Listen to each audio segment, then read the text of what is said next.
오늘 주시는 말씀 요한복음 15장 14절에서 17절까지입니다. 신약성경 174페이지입니다. 절수가 짧으니까 저 같은 목소리로 읽도록 하십니다. 너희가 나의 명하는 대로 행하면 곧 나의 친구라. 이제부터는 너희를 종이라 하지 아니하리니 종은 주인의 하는 것을 알지 못함이라. 너희를 친구라 하였노니 내가 내 아버지께 들은 것을 다 너희에게 알게 하였음이니라. 너희가 나를 택한 것이 아니요 내가 너희를 택하여 세웠나니 이는 너희로 가서 과실을 맺게 하고 또 너희 과실이 항상 있게 하여 내 이름으로 아버지께 무엇을 구하든지 다 받게 하려 함이니라. 내가 이것을 너희에게 명함은 너희로 서로 사랑하게 하려 함이로라. 아멘. 오늘의 설교에 들어가기 전에 우선 지난주에 전한 설교 중에서 그 내용이 잘못된 부분이 있었습니다. 그걸 먼저 정정해 드리겠습니다. 그것은 지난주 강의 설교에서 포함되었던 것으로서 사도 바울의 사랑에 대한 해석이 있었죠. 그 해석 중에서 진리와 함께 기뻐한다는 것에 대한 헬라어 원문에 대한 설명에 관한 것입니다. 그 헬라어 원문은 순카이레이 데 테 알레세이아 이렇게 되어 있어요. 근데 제가 설교 중에 뭐라고 말씀을 여러분들한테 드렸는 거니까 진리와 함께 기뻐한다는 함께가 데라는 헬라어 단어를 함께로 번역을 했던 것으로 생각이 돼서 그렇다라고 말씀을 드렸어요. 다시 말하면 한글 번역이 좀 잘못됐다는 것을 지적을 했는데 사실은 그게 아닙니다. 제가 잘못 말씀을 드린 거예요. 일반적으로 헬라어로 soon이라는 접두어죠. soon이라는 접두어가 들어가게 되면 함께란 뜻이 돼요. 카이로 그러면 rejoice 기뻐한다는 거예요. soon 카이로 그러면 함께 더불어 기뻐한다가 돼요. 그래서 우리말 번역에 진리와 함께 기뻐한다는 것은 제가 지난주에 말씀드린 것처럼 대를 함께로 잘못 번역을 해서가 아니라 soon 카이로라고 하는 헬라어 단어를 함께 기뻐한다 해서 이건 바르게 번역이 된 것입니다. 따라서 그것을 제가 정정해 드리겠습니다. 그런데 이 네라고 하는 헬라어 단어의 뜻은 여러 가지가 있습니다만은 and, 그 다음에는 then, 그 다음에는 at the same time, 또 하나는 on the other hand, 또는 but also 이렇게 돼요. 한국 번역에서는 이 대라는 단어에 대한 번역을 안 했습니다. 제외시켰어요. 그 왜 그랬을까 싶어요. 근데 미국 번역에서는 보니까 New Revised Standard Version 그 번역에서는 It does not rejoice in wrongdoing, but rejoice in the truth 이래가지고 but으로 대를 번역을 했더라고요. 우리말 번역에 불의를 기뻐하지 않으며 진리와 함께 기뻐하고 하는 그 속에는 대의 뜻이 전혀 없습니다. 따라서 그 대의 뜻을 올바르게 번역을 해서 한글로 쓴다 그러면 다음과 같습니다. 불의나 잘못된 것에 대해서 기뻐하지 않고 오히려 진리와 함께 기뻐한다. 이렇게 번역이 돼야 옳은 번역이 되겠죠. 그래서 여기서 오히려라는 단어를 삽입시켜 주는 것이 원문에 충실한 번역이 될 것입니다. 이것은 뭘 말하는 거니까 모든 것을 사람 편에서 판단하지 말고 하나님 편에서 판단하라는 것입니다. 우리가 잘못된 것, 그래서 wrongdoing 또는 wrongbeing 또는 injustice 이런 것들은 사람 편에서 생각하는 것들이에요, 여러분. 어제 한국에 계신 어느 분하고 통화를 했어요. 제가 그분에게 물었어요. 요즘 한국 사정이 어떠냐고. 뭐 들리는 말에는 다 잘 산다고 그러는데 그 어떻게 괜찮으냐 그랬더니 그분 얘기가 그렇게 얘기를 하더라고요. 돈 많은 사람들이야 잘 살겠죠. 그러나 우리 같은 사람들은 지금 말이 아닙니다. 아마 최악의 상태일 겁니다 라고 그래요. 그럼 왜 그러냐 그랬더니 물가가 정신없이 올라가고 가스값도 정신없이 올라가고 뭐 도저히 어떻게 살아가기가 힘들 정도로 이렇게 물가가 오르기 때문에 자기로서는 너무너무 힘이 들고 그렇다고 그러는데 아마 목사님한테 전화한 분들은 잘 사는 사람들인가 보죠. 그 얘기 들으니까 미안해가지고 아닌데 그러면서 이런 말을 해요. 한국 사람들은 돈만 있으면은 한국에서 사는 게 좋다고들 그럽니다. 그래. 그래서 깜짝 놀래가지고 돈 없는 사람은 한국에서 사는 게 힘이 들고 돈 많은 사람은 한국 사는 게 좋다. 뭐가 좋다는 뜻이겠냐? 그랬더니 뭐 마음대로 무엇이든지 다 돈만 가지면 뭐든지 다 할 수 있으니까 그럽니다. 그러면서 이런 얘기 저런 얘기 사례를 들어서 얘기를 하는데 그게 전부 다 범법 행위예요. 윤리 도덕을 지키지 않는 행동들이고 나라의 법을 어기는 행동들이에요. 그러니까 돈만 있으면 한국에서는 잘 산다는 그 뜻이 법을 어겨도 괜찮다라는 것으로 해석이 되니까 모든 걸 다 인간 편에서 생각하는 거예요. 하나님이 보시는 거는 전혀 생각을 안 하고 인간이 누리는 것, 그게 법을 어기는 건지 도덕이나 규범에 어긋나는 건지는 생각 안 해요.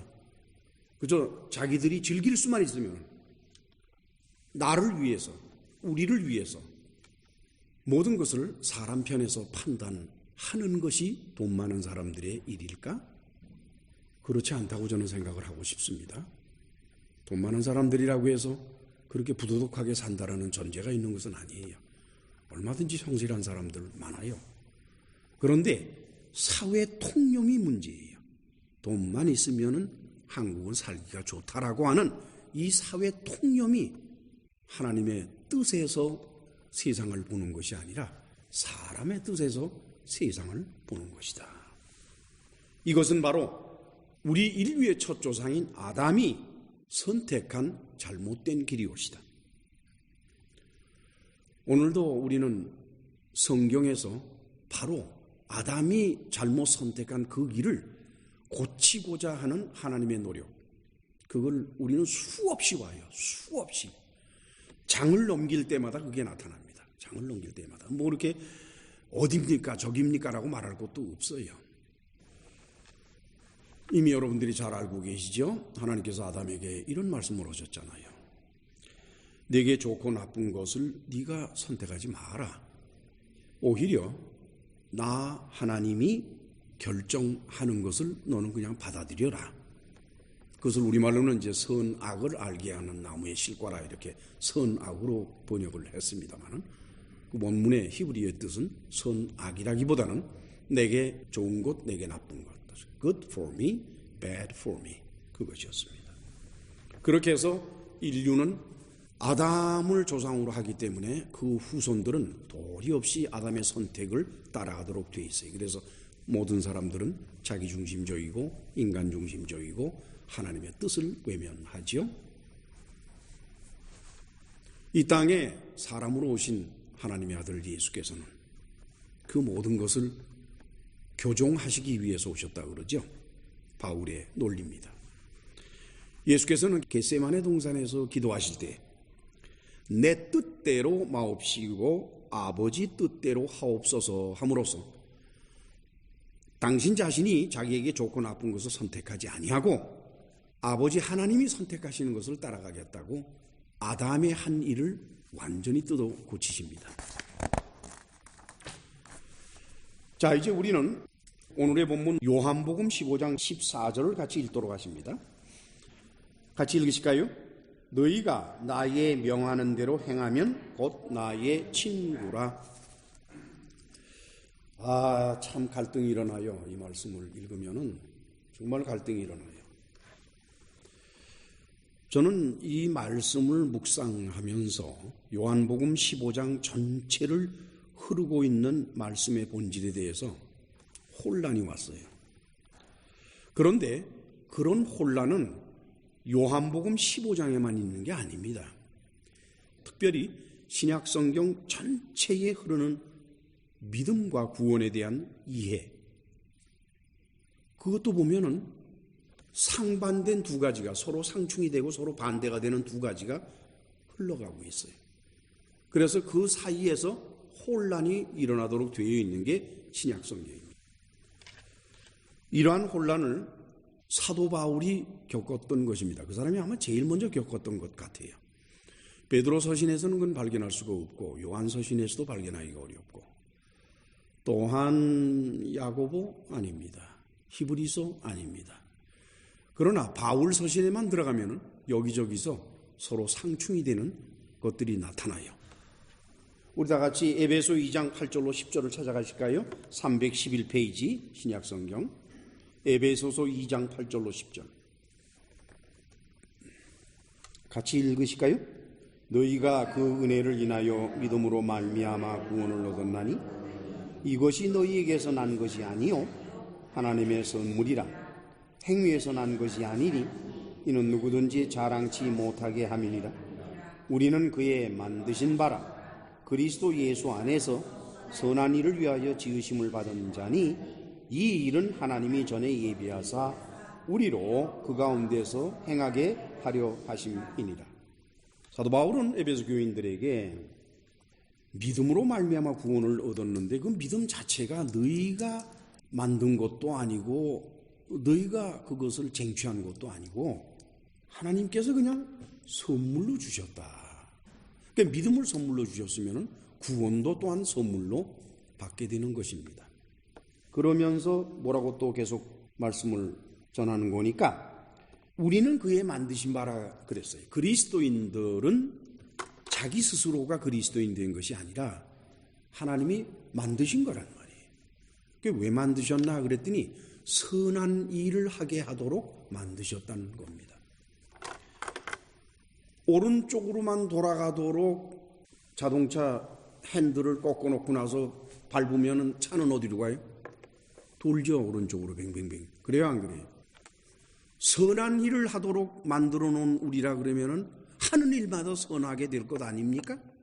자기가 무슨 선한 일을 하고 싶어서 악한 일을 하기 싫어서가 아니에요. 그 사람은 선한 일을 하도록 만들어졌기 때문에 하는 것마다 선하다 이런 얘기. 무슨 말씀인지 아시죠? 그러니까 그게 자기가 얼마나 선하냐, 자기가 얼마나 성실하냐, 얼마나 착하냐 자랑할 게 못 돼요. 그렇게 만들어 놓은 게 이러는 거예요? 당연한 거지요. 그죠? 그겁니다. 이렇게 된다면 그리스도인은 자신의 뜻과는 상관없이 하나님 편에서 일방적으로 선택하셔서 믿음을 주시고 그 결과로 구원을 주시는구나. 아멘. 그러면서 이제 사도 바울은 에베소 1장 3절로 6절 사이에서 그것을 예정으로 해석을 합니다. 찬송하리로다 하나님 곧 우리 주 예수 그리스도의 아버지께서 그리스도 안에서 하늘에 속한 모든 신령한 복으로 우리에게 복을 주시되 곧 창세전에 그리스도 안에서 우리를 택하사 우리로 사랑 안에서 그 앞에 거룩하고 흠이 없게 하시려고, 그 다음에 같이 5절 6절 읽습니다. 그 기쁘신 뜻대로 우리를 예정하사 예수 그리스도로 말미암아 자기의 아들들이 되게 하셨으니 이는 그의 사랑하시는 자 안에서 우리에게 거저 주시는 바 그의 은혜의 영광을 찬미하게 하려는 것이라. 거저 주시는 것. 바울은 이것을 예정으로 해석을 합니다. 그렇게 하기로 predetermined 됐다는 거예요. 바꿀 수도 없어요. 이미 결정 난 거예요. 저 시간이 흐르면서 그렇게 돼야만 돼요. 여러분 갈등 안 일어나요? 난 기독교 교회에 다니는 사람들 이 말씀을 들으면 다 갈등이 일어날 것 같은데, 여러분들이 여러분 스스로 잘 알잖아요. 여러분들이 선한 일을 해요? 이 설교를 듣는 분들도 한번 생각을 해보세요. 선한 일 합니까? 그럼 이제 문제가 심각해지는 거예요. 그래서 문제가 일어나는 겁니다. 그런데 바울은 그런가 하면은 고린도전서 9장 24절과 27절에서는 전혀 반대되는 말을 합니다. 신약성경 274페이지 고린도전서 9장 24절에서 27절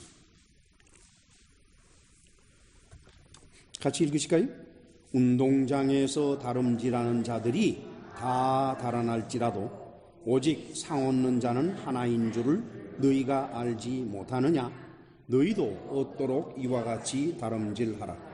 이 일을 다투는 자마다 모든 일에 절제하나니 저희는 썩을 면류관을 얻고자 하되 우리는 썩지 아니할 것을 얻고자 하노라. 그러므로 내가 다름질하기를 향방 없는 것 같이 아니하고 싸우기를 허공을 치는 것 같이 아니하여 내가 내 몸을 쳐 복종하게 함은 내가 남에게 전파한 후에 자기가 도리어 버림이 될까 두려워합니다. predetermined 됐으면은 이미 예정이 되어 있다 그러면은 절대로 버릴 수가 없지요. 그렇습니까? 안 그렇습니까? 근데 바울이 뭐라 그래요? 내가 버림을 받을까 두렵다는 거예요. 그러면서 바울은 평생토록 그러한 마음의 힘듦 가운데서 살아간 것입니다. 그것이 디모데 후서에 그의 고백으로 나타나요. 자기가 믿음을 지켰다. 이제 얼마 있으면 죽습니다. 그 죽기 전에 바울이 뭐라고 말하는 거니? 내가 믿음을 지켰다는 거예요. 아니 뭐 구원받기로 됐고 믿음도 거저우도 없고 구원은 뭐 덩달아 따라올 거니까는 뭐 걱정할 거 없잖아요. 근데 왜 바울은 이렇게 걱정을 합니까? 이것이 바로 신약 성경이 담고 있는 혼란이요 혼돈인 것입니다. 아마 이러한 것은 기독교인 모두에게서 일어나는 현상일 것이라고 저는 봅니다. 웬고니까 이러한 혼돈 때문에 어거스틴과 알미니우스가 대적을 했어요. 그리고 칼빈과 웨슬레가 대적을 했습니다. 칼빈주의가 바탕이 된 장로교회, 웨슬레주의가 바탕이 된 감리교회, 그들은 절대로 합칠 수가 없는 물과 기름처럼 따로 분리된 교회들이에요. 바로 그것이 이러한 혼란을 어떻게 해결하지 못하는 그런 마음 가운데서 생겨진 현상이라고 보는 거지요. 요한복음 15장 14절에서 너희가 나의 명하는 대로 행하면 조건이죠. 행하면 조건부 무조건이 아니잖아요. 하나님의 은혜는 무조건 온다고 그랬는데 행하면 하고 조건이 붙었단 말이에요. 그렇죠? 이렇게 해서 조건을 제시한 것으로 되어 있는데 그래야만이 친구가 된다는 겁니다. 어이구, 그 예수님 친구 되기가 쉽지 않네요. 왜냐, 예수님의 계명을 지켜야만 친구가 된다니까. 그렇죠? 그러면 그 뒤집어 말하면 어떻게 돼요? 만약에 예수님의 계명을 지키지 아니하면 그건 친구가 안 되는데, 친구가 안 되면 어떻게 되는 거예요? 천국에는 못 들어갈 것 아니에요? 그렇죠? 천국에는 못 들어가요. 이거 참 심각하네요. 왜 이러한 문제가 일어나는 거니까 헬라어의 번역에 대한 것 때문입니다. 그 에안이라는 헬라어 단어가 가운데 삽입되어 있어요. 그래서 그 가운데 삽입되어 있는 에안이라는 헬라어 단어를 번역상에서 어떻게들 번역을 하는 거니까 영어권에서는 if로 번역이 돼요. if, 만약에, if. 그리고 한글 번역에서는 만약에라고 번역을 합니다. 그러니까 if라든가 만약에는 전부 조건부예요. 그렇죠? 만약에 이러한 조건이 성립이 된다면 이런 전제가 돼요. 그렇죠? 그 번역 때문에 이 모든 혼돈이 일어나 버리고 만 것입니다. 자, 우리 본문으로 돌아가서 요한복음 15장 15절의 첫 번째 문단을 읽으실까요? 이제부터는 너희를 종이라 하지 아니하니리 종은 주인의 하는 것을 알지 못하니라. 너희를 친구라 하였노니 내가 내 아버지께 들은 것을 다 너희에게 알게 하였으니라. 여기는 뭐라고 그랬냐? 너희를 친구라 하였다. Fimas de eireka philos. philos는 친구고, 에이레카라는 것은 레고의 완료형입니다. 레고라는 것은 말한다는 것이에요. 그러니까 Fimas de eireka philos. 너희를 친구로 말했다 이렇게 돼요. 분명히 예수께서는 그 앞에서 뭐라고 말씀하시는 거니? 너희들이 나의 계명을 행하면 나의 친구다라고 조건을 걸으셨는데 그 뒷대목에 와서 뭐라고 말씀하는 거니까 너희를 내가 친구라고 했다. 이미 다 했다. 그렇죠? 그건 뭘 말하는 거니까? 예수께서는 처음부터 제자들을 당신의 친구로 생각하시고 여기까지 오셨다는 거예요. 그러니까 조건부가 아닙니다. 예수께서는 그들을 선택을 해서 부르시면서부터 그들의 행동이 무엇이든 마음가짐이 무엇이든 그들 마음속에 어떤 욕망을 가지고 있든 어떤 상태이든 상관하지 아니하시고 그들을 친구로 여겼어요. 그 다음에는 두 번째, 예수께서는 16절에서 뭐라고 말씀을 하셨는 거니까 너희가 나를 택한 것이 아니오 내가 너희를 택하여 세웠다 그랬어요. 이것은 뭘 말하는 거니까 제자들이 예수님의 친구가 되는 것은 제자들의 노력의 결과가 아니라는 거예요. 예수께서는 처음부터 그들을 선택하실 때에 당신 편에서 결정을 했기 때문에 따라서 그들을 당신의 친구로 삼는 데 있어서는 아무런 조건이 필요가 없는 겁니다. 그럼에도 불구하고 똑같은 말씀 가운데에서 하나는 조건부로 또 하나는 무조건이고 그럼 도대체 어느 길로 가야 맞다는 얘기입니까? 자, 그렇다면 영어권에서는 if로 조건부로 번역을 했고 한글에서도 무엇 하면이라고 조건부로 번역을 했는데 그 헬라어 에안을 어떻게 해석을 해야만 할까? 이게 이제 키가 될 것 같습니다. 저는 이 문제를 연구하는 과정에서 신학자 루돌프 볼트만의 글을 읽다가 아주 깜짝 놀랐어요. 그 사람이 참으로 지혜로운 답변을 하고 있더라고요. 예수께서는 13절에서 이미 제자들을 당신의 친구로 말씀하셨습니다. 13절을 같이 읽으실까요? 사람이 친구를 위하여 자기 목숨을 버리면 이에서 더 큰 사랑이 없나니 그랬어요. 그렇죠? 그러니까 사람이 친구를 위하여 자기 목숨을 버린다? 물론 버린다라는 번역은 옳지 못하다고 그랬죠. 그게 뭐 포기한다 또는 내려놓는다, lay down 그런 뜻으로 번역이 돼야 정확한 번역이 되겠습니다만 예수께서는 그러시는 거예요. 친구를 위하여 목숨을 포기하거나 목숨을 내려놓는 그런 행동이 친구를 사랑하는 행동이다라고 말씀하실 때에 당신을 제외시킨 게 아니에요. 왜 그런고 하니까 내가 바로 나의 친구들을 위해서 나의 목숨을 포기한다는 거예요. 그럼 그때 예수께서 암시하는 당신의 친구는 누굽니까? 제자들이지요. 이미 예수께서는 제자들을 당신의 친구라고 말씀을 하셨어요. 바로 13절에서 그렇게 한 거예요. 그러고 나서 14절에 와서 제자들이 예수님의 친구가 되는 전제 조건이 있는 것으로 다시 말씀을 하십니다. 저는 예수께서는 그렇게 말씀하셨다고 보질 않아요. 다만 번역상에 그 문제를 고려하지 않고 번역을 했기 때문에 번역이 우리를 잘못된 길로 이끌어가고 있다 이렇게 볼 수밖에 없는 겁니다. 자, 이렇게 된다 그러면 13절과 14절은 서로 상충이 될 수밖에 없습니다. 서로 부딪히게 되는데 그런데 놀라웠게도 이러한 상충은 서로 부딪히는 부분들은 15장의 곳곳에서 발견이 됩니다. 그 가운데 두 가지만 열거하죠. 우선 요한복음 15장 1절로 3절을 같이 읽으실까요?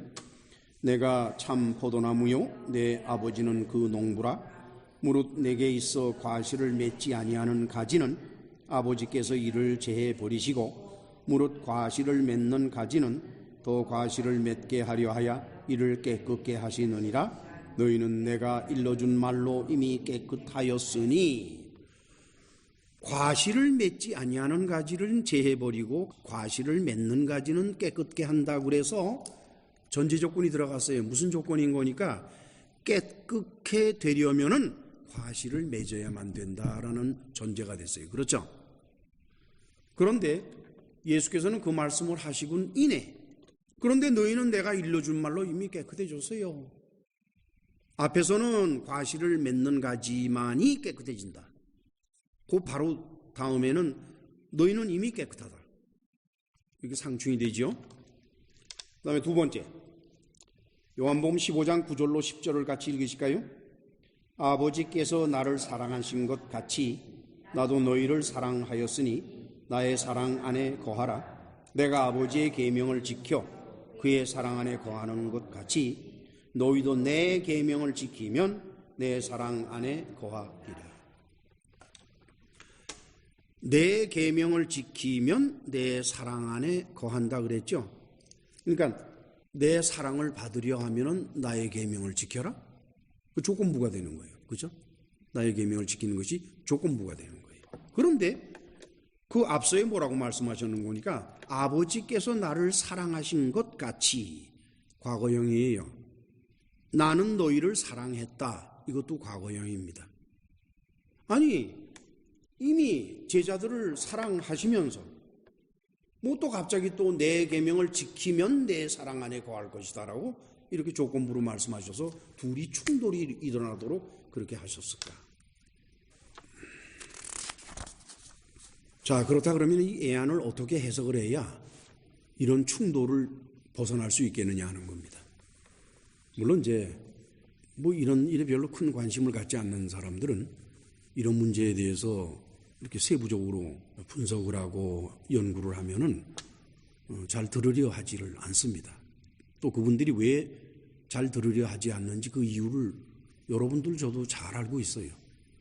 그러나 우리가 무엇이건 간에 훗날 어떤 이유에서든지 어떤 계기에서든지 성경과 성경의 정신과는 다른 생각을 하도록 만드는 그러한 것들은 아야 초장에 다 정리를 해서 그거에 대한 understanding, 이해가 올바르게 되도록 해주는 게 좋습니다, 여러분.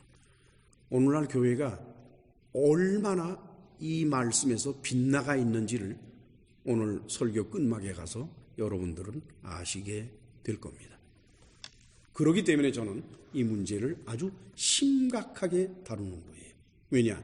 이거를 심각하게 다루지 않았기 때문에 오늘날 교회는 하나님의 뜻과는 정반대되는 그런 메시지를 부끄러움조차 모르고 전하고 있다는 거예요. 신학자 볼트만은 이렇게 말합니다.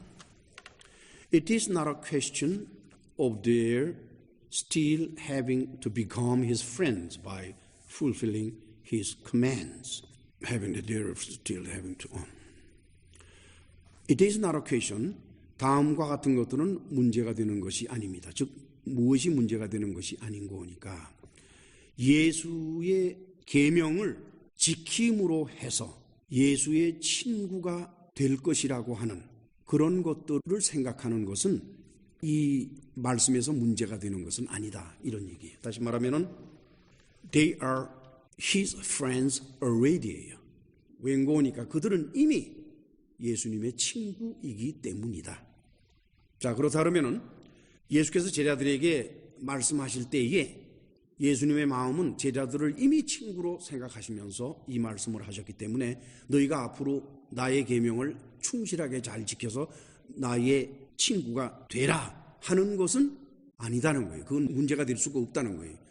이해하시겠습니까? The phrase and, 그래서 애안을 서두르던 그 문장은 specifies the condition whereby what they already are can be fully realized in them. 자, 그러면 애안을 왜 써서 그렇게 했을까? 그것은 어떤 상태를 말하고 있는 건데 그 상태에 의해서 그들이 되어야 할 것으로 되어가도록, 그러니까 이렇게 되어야만 되는데 이런 상태가 있기 때문에 그게 이루어질 수가 있다는 거예요. 따라서 애안이라는 그 헬라어 단어에 연이어서 명시된 일들, 그런 것은 조건부가 아니라 결과적으로 이루어지는 일이라는 것을 알게 됩니다. 자, 그러면은 이러한 원칙을 적용해서 해석적으로 번역을 다시 하면은 다음과 같습니다. 우선 7절을 읽으실까요? 너희가 내 안에 거하고 내 말이 너희 안에 거하면 무엇이든지 원하는 대로 구하라. 그리하면 이루리라. 여기서도 마찬가지로 거하면 애안 이렇게 나와 있죠. 이것은 해석적으로 어떻게 번역이 되는 거니? 너희가 무엇이든지 원하는 대로 구하여 이룰 수 있는 것은 너희가 내 안에 있기 때문이다. 너희가 내 안에 있으면 너희가 무엇을 구하든지 얻게 될 것이다가 아니라 너희가 무엇이든지 구해라. 그럼 다 얻는다. 그 왜 그런 줄 아냐? 너희가 내 안에 있기 때문이다. 무슨 말씀인지 아시겠어요? 그 뜻이 정면으로 뒤바뀌게 되죠. 8절을 같이 읽어요. 8절. 너희가 과실을 많이 맺으면 내 아버지께서 영광을 받으실 것이요 너희가 내 제자가 되리라. 너희가 과실을 많이 맺으면은 조건부가 되죠. 근데 이것을 다시 번역을 고치면 어떻게 되는 거니? 너희가 내 제자이기 때문에 너희는 과실을 많이 맺는다. 10절. 내가 아버지의 계명을 지켜 그의 사랑 안에 거하는 것 같이 너희도 내 계명을 지키면 내 사랑 안에 거하리라. 여기도 마찬가지로 내 계명을 지키면 조건부가 됐죠. 근데 이것을 해석적으로 번역을 하면 다음과 같아요. 너희가 내 사랑 안에 거하기 때문에 너희는 내 계명을 지키게 된다 이거예요. 내 계명을 지키면 내 사랑 안에 거하는 것이 아니라 이미 너희는 내 사랑 안에 거하기 때문에 너희는 내 계명을 지키도록 되어 있다. 14절 같이 읽어요. 너희가 나의 명하는 대로 행하면 곧 나의 친구라. 이것도 마찬가지로 너희가 나에게 명하는 대로 행하면 친구가 된다가 아니라 너희가 나의 친구이기 때문에 그렇죠? 너희는 나의 명하는 대로 행하게 된다는 거예요. 어떻게 생각하세요? 이것은 우리에게 아주 놀라운 것을 시사합니다. 종교라고 하는 것은 언제나 조건부예요. 그 종교가 무엇이든지 간에 불교든 이슬람교든 기독교이건 일단 종교라는 체제 속에 들어가게 되면은 반드시 조건부고 반대급부적으로 모든 일이 일어나도록 되어 있어요. 오늘날의 기독교 교회가 축복이나 구원에 대해서 얼마나 조건부로 말을 하는지 여러분들이 아시죠? 그렇습니까? 안 그렇습니까? 그것이 왜 조건부가 돼야 되느냐? 이게 사실은 신약 성경은 조건부가 아니에요.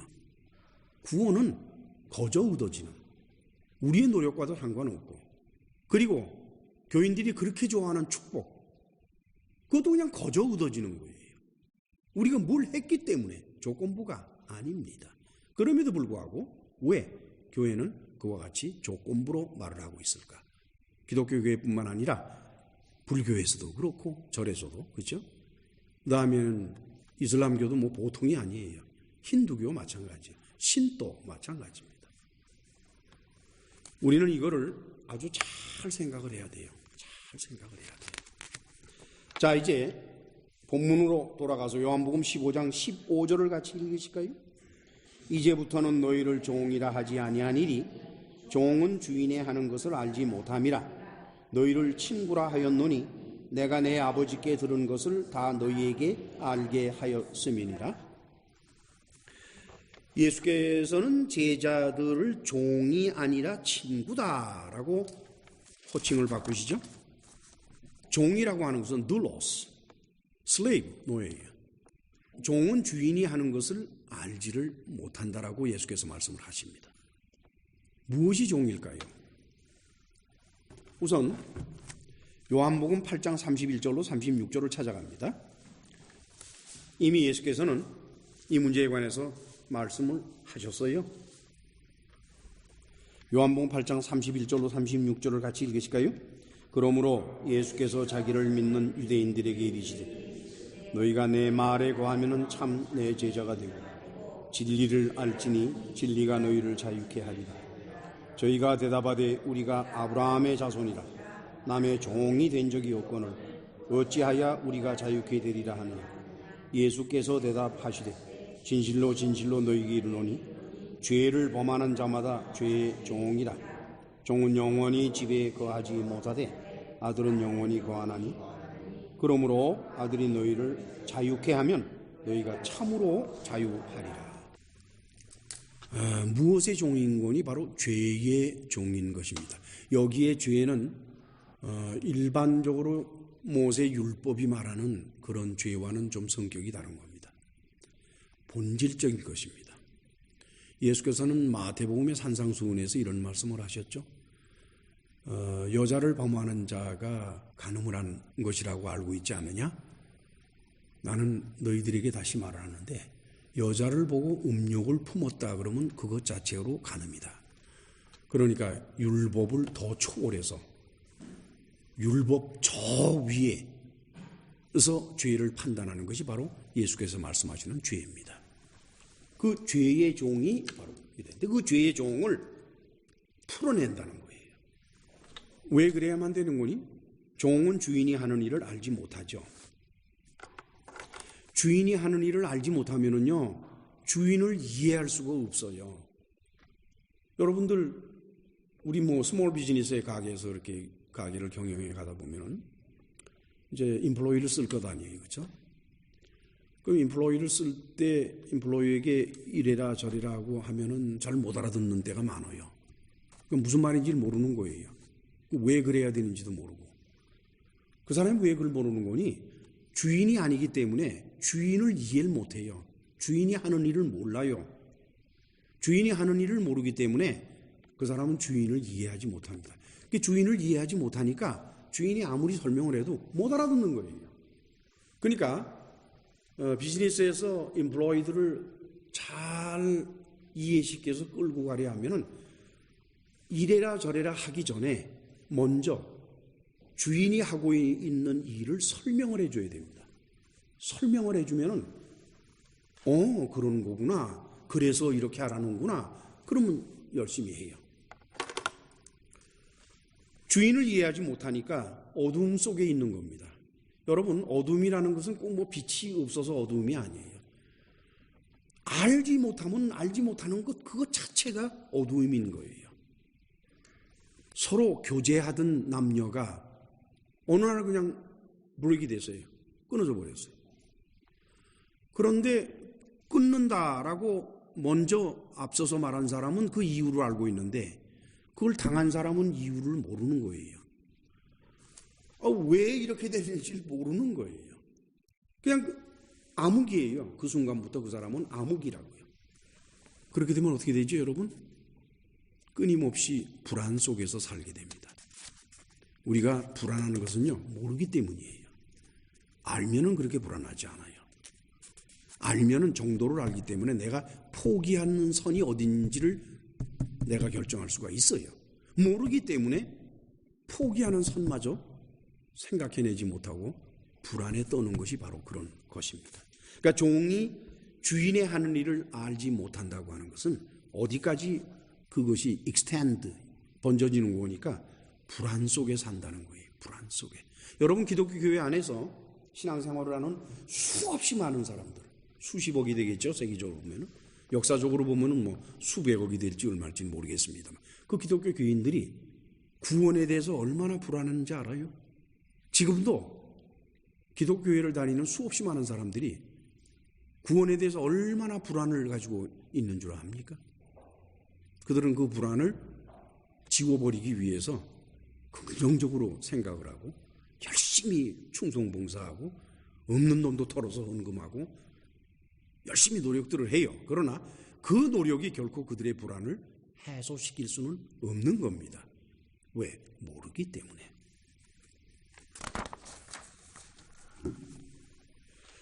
종은 결국 죄에 묶여 살도록 되어 있습니다. 그러나 예수님께서 친구라고 말씀하신 친구는 죄로부터 자유한 것입니다. 어떻게 자유해질 수 있을까? 아들 하나님이 전해진 진리를 들음으로써, 그렇죠? 진리가 너희를 자유케 하리라 그랬어요. 진리가 너희를 자유케 하리라. 그러면서 또 이래 뭐라고 말씀하시는 거니? 아들이 너희를 자유케 하면 너희가 자유할 것이다 그래서. 그렇죠. 그러니까 진리가 너희를 자유케 하리라. 아들이 너희를 자유케 하면 자유해진다는 얘기는 그 진리는 아들이란 뜻이에요. 그렇죠? 진리는 아들입니다. 여기에서부터 사도 요한이 말한 로고스가 자연적으로 나오게 돼 있어요. 일반적으로 죄로부터 자유하다 그러면은 사람들은 그런 생각을 해요. 아, 그럼 뭐 죄를 지어도 되나? 근데 뭐 죄로부터 자유하다 그랬지 벌로부터 자유하다 그러진 않았어요. 그렇죠? 톨스토이가 쓴 글입니까? 죄와 벌. 그러니까 죄와 벌. 자기가 죄를 지었는데 퍼니시먼트, 벌이 따른다, 안 따른다. 그렇게 죄와 벌을 분리시켜서 얘기를 했죠. 그러니까 죄에서 자유롭다고 하는 것은 벌로부터 자유롭다는 뜻은 아닙니다.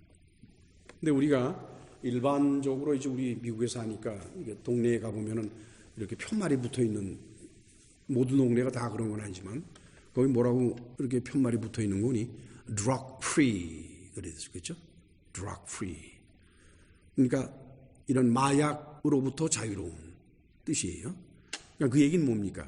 이 마을에서는 마약을 해서는 안 된다는 뜻이에요. 그게 뭐 drug free니까 자유롭게 마약을 해도 좋다. 근데 그렇게 해석을 하면 큰일 나요. drug free zone 그러면 그거는 여기서는 마약하면 큰일 난다는 거예요. 무슨 말인지 알죠? 죄로부터 자유하다는 것은 그러니까 죄를 지어도 좋다는 뜻이 절대로 아닙니다. 죄와는 담을 쌓는다는 뜻이에요. 그것이 죄로부터 자유로운 것입니다. 오늘의 본문에서 예수께서는 자신이 전하는 진리를 뭐라고 말씀하시는 거니? 당신이 아버지께 들은 것으로 말씀을 해요. 내가 아버지께 들은 것을 다 너희에게 전했기 때문에 너희는 자유롭다 이게. 그렇죠? 즉 예수께서 전하신 진리 안에서 하나님은 알려지게 된다는 것입니다. 하나님을 알려고 노력을 아무리 해도 알 수 있는 분이 아니에요. 따라서 우리가 하나님을 알 수 있는 유일하고도 최선의 방법은 성경을 읽는 것 외에는 없는 겁니다. 성경에 나타난 하나님만이 진실한 하나님이고 성경에 의미되어 있는 하나님의 뜻만이 진실한 것입니다. 그 외에 환상을 봤다, 소리를 들었다, 뭐 누가 그러더라 그런 것은 거짓이요. 그야말로 귀신들이 참으로 즐겨하는 일들이라는 것을 잊어서는 안 됩니다. 자, 이제 다 같이 오늘의 본문 요한복음 15장 16절로 17절을 같이 읽으실까요? 너희가 나를 택한 것이 아니요 내가 너희를 택하여 세웠나니 이는 너희로 가서 과실을 맺게 하고 또 너희 과실이 항상 있게 하여 내 이름으로 아버지께 무엇을 구하든지 다 받게 하려 함이니라. 내가 이것을 너희에게 명함은 너희로 서로 사랑하게 하려 함이로라. 내가 너희를 택하여 세웠다. 여기서 택하다라고 우리말로 번역된 그 헬라어가 뭔군요? 에클레고마이예요. 에클레고마이. 이거를 영어로 번역을 하면 to make a choice in accordance with significant preference. select for oneself. 어떤 기회를 만드는데 택하는 거는 이제 뭘 이제 초이스를 만드는 거예요. 기회를 만드는데 그 기회를 아무렇게나 만드는 것이 아니라 스페시픽한 어떤 특정한 목적 또는 어떤 특정한 가치관 그것에 따라서 그거에 알맞도록 기회를 만드는 것이 바로 에클로고마이라고 하는 헬라어의 뜻이에요. 그래서 이것을 쉽게 말하면 select someone for himself예요. 다시 말하면 하나님께서 또는 예수께서 그리스도인들을 선택하시는 것은 누구를 위해서 선택하는 거니까? 나 좋으라고. 그렇죠? 나 천국 가서 잘 살라고. 날 위해서 선택하는 게 아니에요. 하나님 자신을 위해서 선택을 하는 겁니다. 우리는 이것을 요한복음 6장 37절에서 다시 만나게 될 것입니다. 요한복음 6장 37절. 같이 읽으실까요? 아버지께서 내게 주시는 자는 다 내게로 올 것이요 내게 오는 자는 내가 결코 내어 쫓지 아니하리라. 그렇죠? 그 다음 페이지로 넘어가서 44절을 같이 읽으실까요? 나를 보내신 아버지께서 이끌지 아니하면 아무라도 내게 올 수 없으니 오는 그를 내가 마지막 날에 다시 살리리라.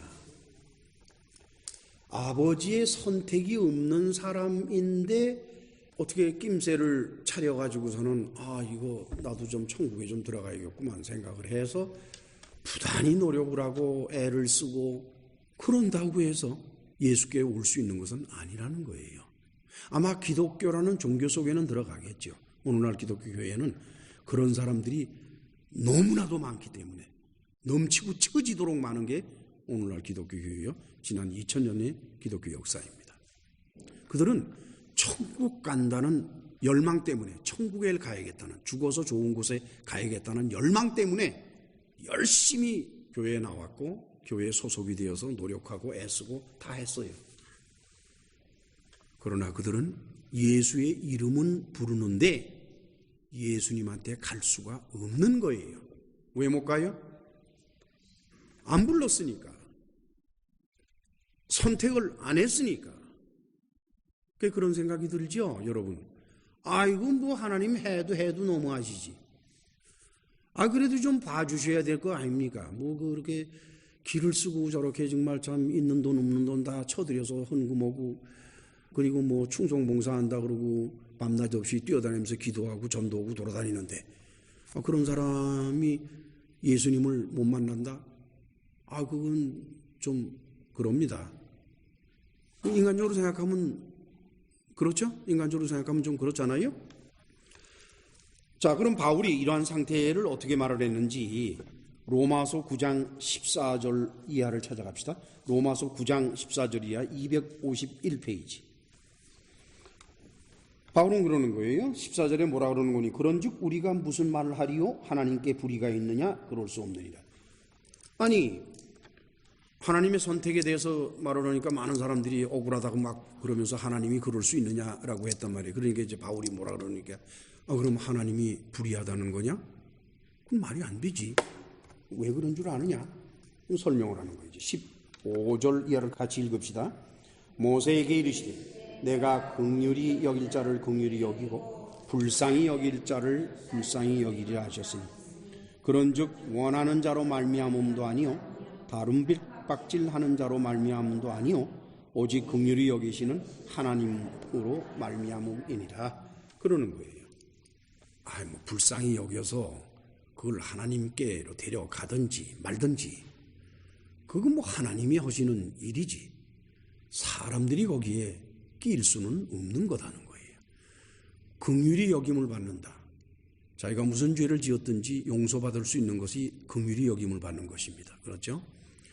우리가 긍휼히 여김을 받는 것은 우리들 자신에게 그 이유가 있는 것이 아니라 긍휼히 여기시는 하나님께서 그냥 긍휼히 여기시고 싶으시니까 긍휼히 여겼다 이거예요. 내가 하고 싶어서 불쌍하다 그런 걸 가지고 너희가 왜 날더러 이렇다 저렇다 너희가 하나님이야 이 얘기예요. 아시겠죠? 그 다음에는 이제 19절에서 21절인데 같이 읽으실까요? 19절이죠. 혹 네가 내게 말하기를 그러면 하나님이 어찌하여 허물하시느뇨? 누가 그 뜻을 대적하느냐 하리니 이 사람아 내가 뉘기에 감히 하나님을 힐문하느냐? 지음을 받은 물건이 지은 자에게 어찌 나를 이같이 만들었느냐 말하겠느냐? 토기장이가 진흙 한 동이로 하나는 귀히 쓸 그릇을 하나는 천히 쓸 그릇을 만드는 권이 없느냐? 그렇죠? 하나님은 우리를 만드셨습니다. 만드신 분은 권리가 있어요. 뭘 어떻게 만들지 간에 권리가 있어요. 뭐 피부 색깔이 까매지도록 세상에 태어나건 흰 색깔로 태어나건 옐로우로 태어나건 뭐건 그 하나님의 권한이에요. 그야말로 뭐 세상에 태어난 사람이 하나님대로 왜 날 이렇게 만들었느냐고 말해봐야 소용없죠. 그렇죠? 하나님께서 다 아셔서 그렇게 하시는 건데 이것은 기독교의 구원이라는 또 구원뿐만 아니에요. 기독교 교회에서 신앙생활하는 사람들이 하나님과 사이에 맺어야 되는 관계 그리고 하나님을 이해해야 되는 관계 그 관계에서 가장 기본적인 것입니다. 이 가장 기본적인 것이 빠지면 나머지가 아무리 많고 나머지가 아무리 깊고 나머지가 아무리 넓고 또한 열심을 다할지라도 하나님과의 관계는 절대로 올바라지지를 않습니다. 틀려있는 관계예요. 그리스도인의 믿음에서건 구원에서건 사람이 할 수 있는 일은 아무것도 없습니다. 뭐 어떻게 하면 됩니까? 그거 할 거 없어요. 왜냐? 사람이 할 수 있는 게 아무것도 없어요. 믿음에서나 구원에서는. 웬거니 하나님의 선택은 사람을 위해서 하는 것이 아니라 하나님 자신을 위해서 하는 것이기 때문입니다. 하나님께서 누구를 선택하시든지 그것은 하나님 편에 이유가 있는 겁니다. 하나님이 필요하시기 때문에 누군가를 선택을 하시는 거예요. 그런데 예수께서는 당신의 제자들을 선택한 이유는 말씀을 안 하시고 목적은 말씀을 하십니다.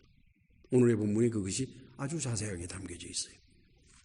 자, 이제 예수께서 당신의 제자들을 선택한 목적을 말씀하시는데 볼까요? 너희가 나를 택한 것이 아니오 내가 너희를 택하여 세웠나니 하고 난 다음에 첫째 뭐죠? 이는 너희로 가서 과실을 맺게 하고 또 너희 과실이 항상 있게 하여 그랬단 말이에요. 그렇죠? 왜 내가 너희를 선택한 줄 아느냐? 너희로 가서 늘 과실을 맺게 하려고 너희를 선택했다는 거예요. 목적이죠. 그렇죠? 내가 너희를 선택했기 때문에 너희는 가서 과실을 많이 맺게 돼 있어. 뭐 너희가 잘나서 과실을 잘 맺는 줄 아냐? 너희가 뭐 피나는 노력을 해서 과실을 잘 맺는 줄 아냐? 너희가 과실을 맺을 줄 아느냐? 이 과실은 뭐라고 그랬죠? 지난주에 우리가 하나님을 기쁘시게 하는 거라고 그랬죠? 그러니까 하나님의 기쁘시게 하는 게 뭔지도 모르는 사람들이 뭘 어떻게 하나님을 기쁘시게 한다는 겁니까? 이것은 예수께서 말씀하신 대로 하나님이 그를 통해서 기쁘심을 받을 수 있도록 하나님께서 인도하시고 하나님께서 하시는 하나님의 일이에요.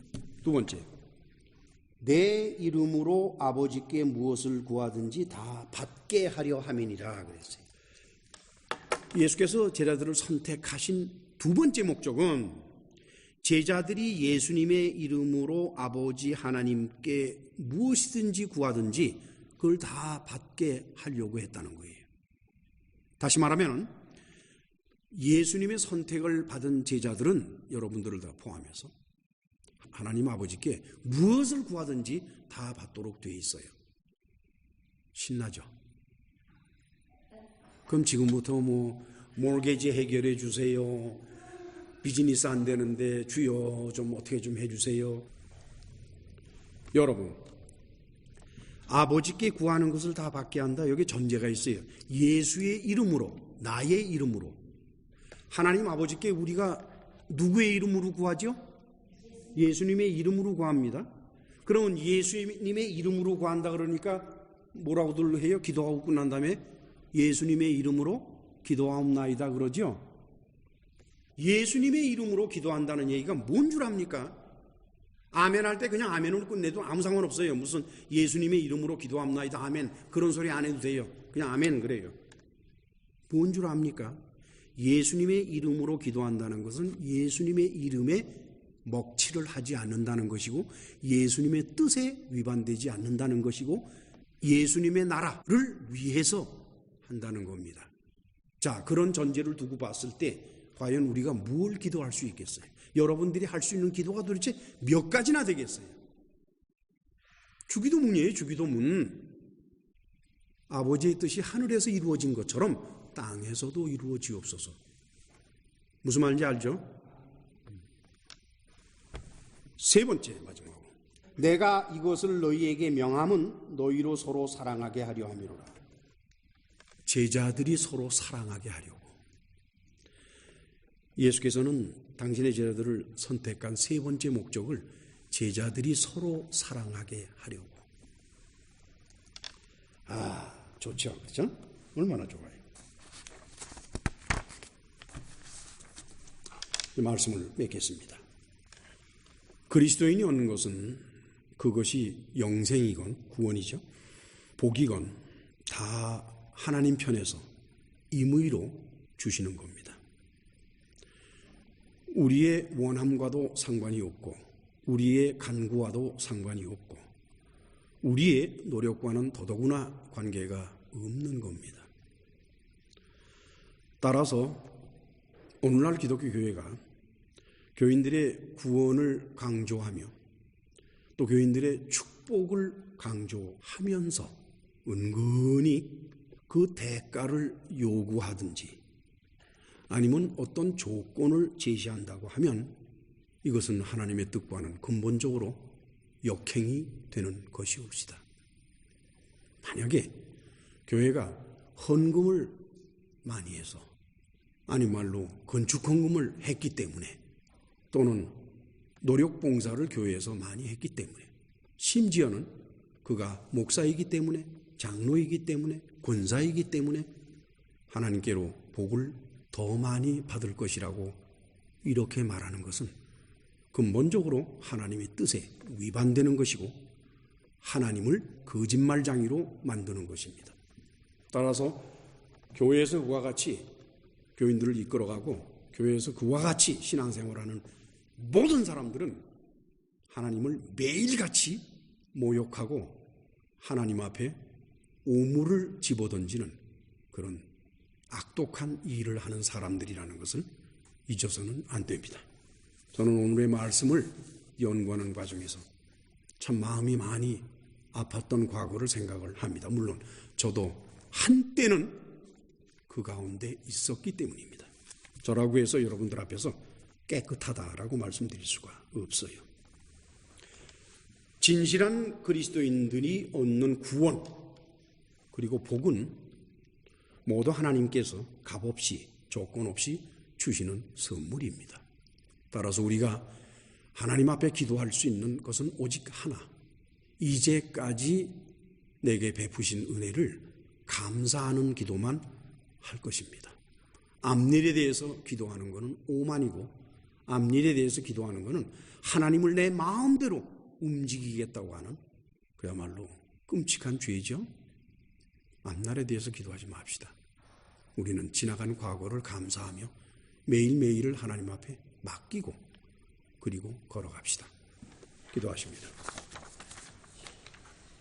전능하시고 자비로우신 하나님 아버지, 부족한 정도 한때는 교인들 앞에서 구원을 마치 물건처럼 선전하기도 하고 그 구원을 얻는데 또는 구원을 얻었기 때문에 라는 핑계하여서 교인들로부터 헌금이나 또는 충성봉사를 이끌어내려고 애를 쓴 적이 있었습니다. 그 또한 하나님 앞에 범죄한 것들이요 목사로서 하나님 앞에 하지 말아야 할 일을 한 것으로 회개하고 있습니다. 또한 교인들이 삶을 통해서 겪어나가는 어려움들이나 육신적인 어려움들에 대해서 그것을 하나님께서 주시는 은혜로 문제를 해결받는 것을 복이라고 말을 함으로써 하나님이 주시는 신령한 복, 꼭 영적인 복을 제외시키고 세상적인 복을 하나님이 주시는 축복으로 그리고 그뿐만 아니라 그 축복을 얻기 위해서 헌금과 봉사를 강요했던 또는 은근히 종용했던 그런 시절이 있었습니다. 그것 또한 하나님 앞에 회개합니다.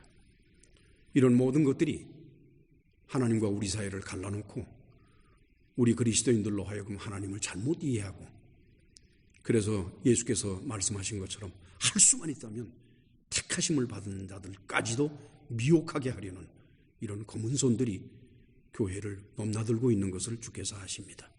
불쌍히 여겨주시고 택함을 받은 자들만큼은 그러한 것에 미혹되지 아니하고 온전히 하나님을 의지하며 살아갈 수 있도록 인도하여 주옵소서.